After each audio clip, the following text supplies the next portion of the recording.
ஒரு காட்டில் முயலும் ஆமையும் நண்பர்களாக இருந்தாங்க. ஆனால் அந்த முயல் இந்த காட்டிலேயே நான் தான் ரொம்ப வேகமாக ஓடுவேன் அப்படின்னு கர்வம் அதுக்கு இருந்துச்சு. ஒரு நாள் அந்த முயல் வேணும்னே ஆமைக்கிட்ட வந்துட்டு, உனக்கும் எனக்கும் ரன்னிங் ரேஸ் வச்சுக்கலாம் வரியான்னு சொல்லி கேட்டுச்சு.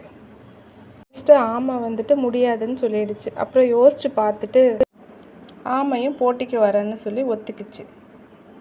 முயலும் ஆமையும் போட்டிக்கு தயாரானாங்க. அதே மாதிரி போட்டி நாளும் வந்துச்சு. வந்ததும் 2 பேரும் ரன்னிங் ரேஸில் கலந்துக்கிறாங்க. முயல் ரொம்ப வேகமாக ஓடிச்சு. ஆமை ரொம்ப மெதுவாக ஊர்ந்து மெதுவாக நடந்து போயிட்டு இருந்துச்சு.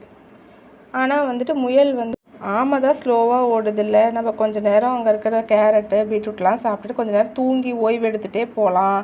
ஆமை ரொம்ப ஸ்லோவாக தானே வருது, நம்ம எப்படியும் வேகமாக போய் ரீச் பண்ணிட முடியும்னு சொல்லிட்டு முயல் தூங்கிடுச்சு. ஆமை விடாமுயற்சியாக மெதுவாக போயிட்டே இருந்துச்சு.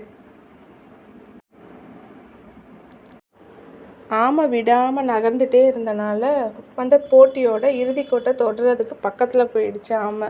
திடீர்னு முழிச்சு பார்த்த முயல் ஐயோ ஆமை ஜெயிக்க போகுதேன்னு சொல்லிட்டு வேகமாக ஓடி ரீச் பண்ண பார்த்துச்சு. ஆனாலும் கடைசியில் ஆமை தான் ஜெயிச்சது. முயல் தன்னோட சோம்பேறித்தனத்தினாலையும் கர்வத்தினாலையும் தூங்கி அதோட நேரத்தை வேஸ்ட் பண்ணிடுச்சு. முயல் தான் முதல் பரிசு பெற்றது.